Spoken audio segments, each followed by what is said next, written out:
उदयपुर संभाग के साथ देश प्रदेश की तमाम बड़ी खबरों को देखने के लिए सब्सक्राइब करें टी न्यूज़, खबर हर कीमत पर।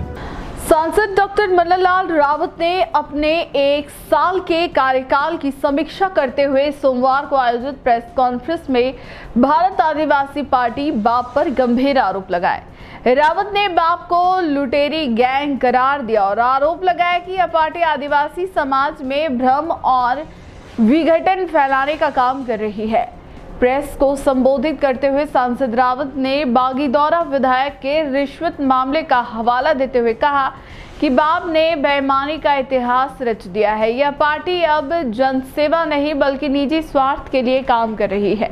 उन्होंने कहा बाप द्वारा फैलाया जा रहा यह नैरेटिव कि आदिवासी हिंदू नहीं, आदिवासी समाज को मुख्यधारा से अलग करने की एक साजिश है। रावत ने इसे अंग्रेजों और प्रसिद्ध ब्रिटिश मानवशास्त्री वेरियर एल्विन की विभाजनकारी सोच से प्रेरित बताया। सांसद रावत ने बांसवाड़ा डूंगरपुर से बाप सांसद राजकुमार रोत पर भी हमला बोलते हुए आरोप लगाया कि रोत विधायकों, प्रधानों और सरपंचों से वसूली करवा रहे हैं।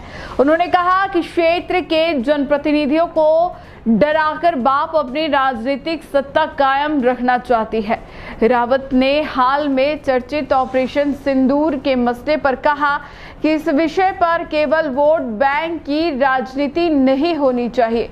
उन्होंने कहा देश की सुरक्षा सर्वोपरि है और धर्मांतरण जैसे मुद्दों पर स्पष्ट और सख्त नीति बननी चाहिए। सांसद रावत ने कांग्रेस पार्टी पर भी निशाना साधते हुए कहा कांग्रेस अब गांधी या गांधीवाद की पार्टी नहीं रह गई है, अब यह केवल एक परिवार तक सिमट गई है। उन्होंने आरोप लगाया कि कांग्रेस के कुछ नेता वोट बैंक के लिए पाकिस्तान जैसा नैरेटिव जनता में फैलाते हैं जो देश हित में के विरुद्ध है। बीटीपी, बीएपी ये एक षड्यंत्र है जो बाहरी तत्वों से प्रेरित है और हिंदू समाज, जनजाति समाज, क्षेत्र का विकास, शिक्षा, जो महिलाओं की गरिमा है, युवाओं को आगे बढ़ने की ताकत है, इन सबको रोकता हुआ मालूम होता है। आप देखेंगे पत्थरबाज बना रहे हैं वो आदिवासी हिंदू नहीं ऐसा नैरेटिव फैला रहे हैं। वो अंग्रेजों और पादरी वेरियर एल्विन का एक बिछड़ा हुआ, छूटा हुआ नैरेटिव उसको आगे बढ़ाते हुए नजर आते हैं।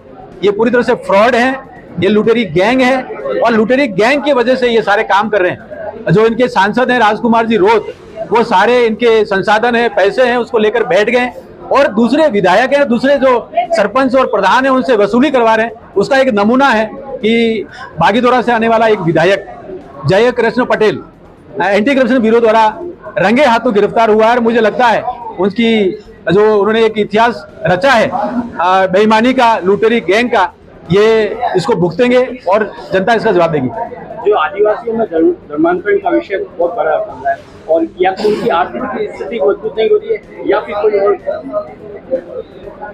अंग्रेजों का नैरेटिव था देश की संस्कृति को हानि पहुंचाना। वो डिवाइड एंड रूल करते थे लेकिन वो धर्मांतरण में सक्सेस नहीं हुए। विद्वान लोग बताते हैं, किताबें बताती हैं, शोध अनुसंधान बताता है कि 1947 के बाद जो केंद्र में सरकार रही, उन्होंने जो यूरोपियन विचार था, यूरोप में विचार थे, उस पर आगे बढ़े। ये भी ध्यान में आता है कि पादरी वेरियर एल्विन को तत्कालीन प्रधानमंत्री जवाहरलाल नेहरू ने अपना सलाहकार बनाया था और नॉर्थ ईस्ट का सलाहकार बनाया, मेघालय, नागालैंड और नेफा का जो क्षेत्र है उसमें बनाया और उसमें बहुत सारा नुकसान पहुंचाया। संस्कृति को हानि पहुंचाने का ये जो काम है, मुझे लगता है पूरी तरह से अराष्ट्रीय है, भारत के लोकतंत्र के लिए सही नहीं है। और संविधान में अनुच्छेद 25 है जो हमें अपनी संस्कृति को बने रखने के लिए जरूरी है, उसको हानि पहुंचाता हुआ नजर आता है। ये रोकना चाहिए, इसके लिए हम प्रयास करेंगे, सरकार भी प्रयास कर रही है। सामूहिक लोकतंत्र में विकास के जो भी आयाम हैं, चाहे वो पर्यटन हो, चाहे चिकित्सा हो, चाहे शिक्षा हो, चाहे खेती हो, चाहे क्षमतावर्धन हो, ये सारे विषय हमें तेजी से जोड़ने चाहिए। जब विकसित देश हो जाएगा तो हम सभी अपनी समस्याओं का निराकरण कर लें। तो इसके लिए आवश्यक है कि मेवाड़ के हम सभी जो स्टेक होल्डर हैं, हमारे पत्रकार बंधु हैं, हमारे विद्वान जन हैं, हमारे ट्रेड से जुड़े हुए लोग हैं, ग्रामीण जन हैं, किसान हैं, युवा हैं, महिलाएं हैं, जनजाति समाज से हैं, एससी से हैं, ओबीसी से, सभी को इसमें जुड़ना है।